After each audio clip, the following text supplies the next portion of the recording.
Welcome back to the workshop, everybody. Your good friend Walter here at the workbench. So today, after a long hiatus, I'm back in the workshop. And I'd like to try to get a couple things done on this video. One is sound check. The other is lighting and color check. And then talk about what you would like to do with the channel from this point forward. That's white oak. I don't know if it's focusing. I can't tell. I don't think it is, but maybe it is. So let's start with the sound check. In past videos, I would speak loudly because the camera microphones weren't that good, and I don't have a lapel microphone. People thought I was yelling, I was being obnoxious. So let's see how this camera does. Let me know in the comments section. Also, in order to get my videos seen more, in order for you to get notified more often, make sure that number one, you're subscribed. Number two, you ring the bell, click the bell icon. And number three, like, share, comment, anything you can do that we can boost the so-called algorithm. Basically boost the channel. I thank you for that. Now, color check. In the past, I did a video on how to tell the difference between red oak and white oak. This is red oak. I don't know what the camera's going to pick up. I have no idea. But red oak is more porous. It has naturally a more red or pinkish color too, and it's not as heavy. This happens to be quarter sawn, vertical grain quarter sawn. So on the end grain, you would see that it's the annular rings are going almost perpendicular to the face. This is flat sawn white oak. And you can see by the shape of what we'll call a frowny face in this direction, a smiley face in this direction, where the heartwood of the tree is here and the outside of the tree is here. So what's called flat sawn or plain sawn gives you these cathedrals, okay? They call this the cathedral pattern. And this is the most predominant pattern for what we call face lumber today.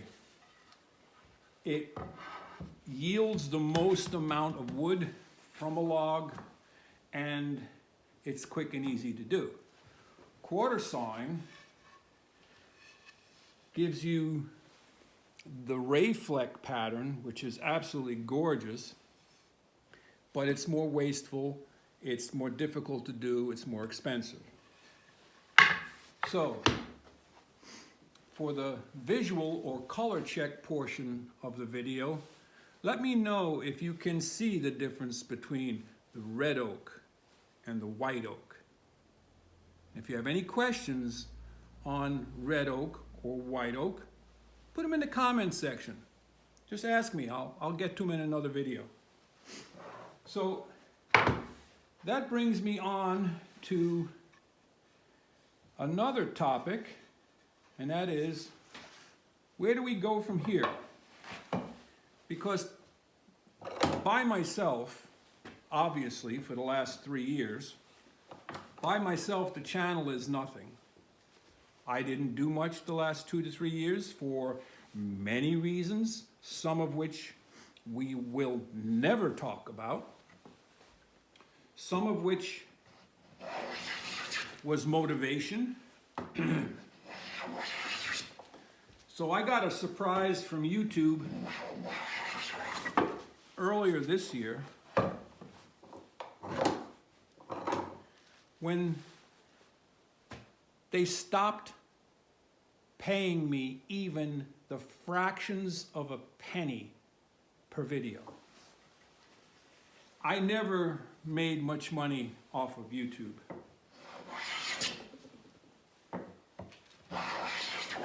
But it was nice to be able to buy a cup of coffee now and then with the proceeds.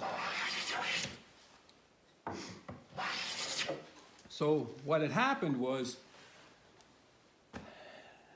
they have these things, like we said before, called algorithms. And these algorithms are mathematical, artificially intelligence-controlled mathematical calculations, and they base it on many, many things.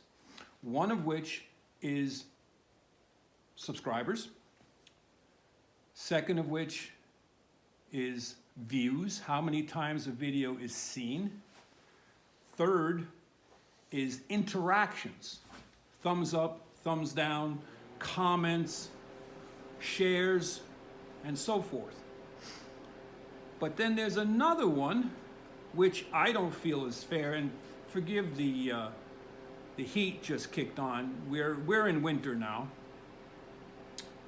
Pennsylvania, yeah, we got down to 20 degrees last night. So one of the interesting things is if I have a video up on YouTube for a day, a week, a month, a year, 10 years, they will take the number of views during a 28 or 30-day period, and that's what they base their decision, or the AI or computer's decision, on whether or not it's worth monetizing. So I had every single one of my videos demonetized. So for the last 6 months, 9 months, not a penny has come in, even though there's been nearly, not quite, but nearly 4,000 hours of views. People are still interested. You are still interested. That's why I'm back. So, one solution is to make more videos, post them more often, make longer videos, but if they're too long, people won't want to come back and visit. If they're too short, they don't count. The other thing I'd like to do is the live stream. So, as I mentioned in a previous live stream, I did a test. I had some Wi-Fi outdoors, but I did not have Wi-Fi here in the building. So I need to come up with some money to run a 250-foot cable and a wireless router and bring it into this building so that I can do live stream from the workbench here, which will be great because I can just talk to you live and it goes live, and at some point I might have a way to bring another computer in here so I can see questions. Right now on this little phone, I can't see any questions, so that kills that. So it's all about time and money, but with the winter months on right now, I'm going to have a little bit more time to get back into the workshop. A couple projects I want to do. I want to start sorting through all my tools, and I don't necessarily want to sell them.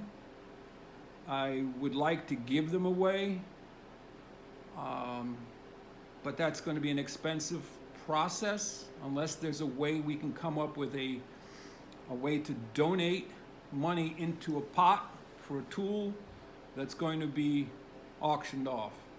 And with the way PayPal is, I don't want to have anything to do with PayPal, not after what they did to people. and I don't have Venmo and things like that, so we'd have to go old school, US mail. So we'll see how that works out.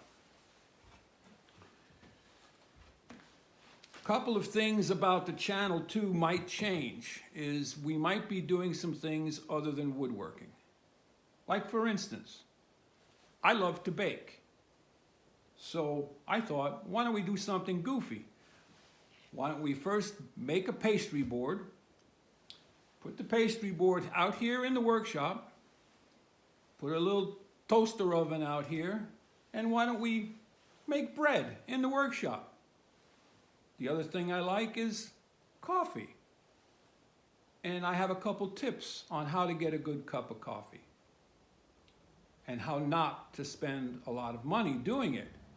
So perhaps I'll bring some method of making coffee out here in the workshop. Just 1 cup, no, not making a whole pot. And the other is inviting people to come and pick up tools. If they want to come and buy tools from me, buy lumber from me, I have way more wood, way more tools than I'm going to live long enough to use. So, let me know your thoughts on that too. I'm in north central Pennsylvania.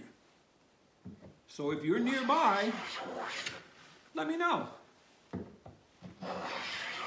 In the meantime,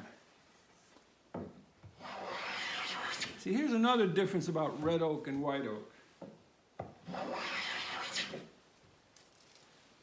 One of the reasons why so many cabinet makers and furniture makers use red oak instead of white oak is it's easier to work. It's just softer, it's easier to work, it doesn't chip out as much. I don't care whether you're doing hand tool woodworking or whether you're doing machine woodworking. Everything cuts easier if it's red oak. So we can talk woods. I think one of the things I'd like to do is maybe do the wood of the week, WOW, and we could do those on Wednesdays. Wednesdays, wood of the week. How's that sound? Tool tip Tuesday. Throwback Thursday is pretty popular everywhere, so I don't know, maybe we do that. But let me know your thoughts, because this is partially your channel. You're not going to watch it unless I'm doing something or saying something you want to hear. And once again, in reference to hearing, let me talk in a typical indoor conversation voice. If this sounds okay, give me a little thumbs up, or comment with a 5x5 or something. Give me some sort of indication that it's working. But in the meantime, remember, the most important thing is for you to head out to your shop and go make some shavings. Walter out.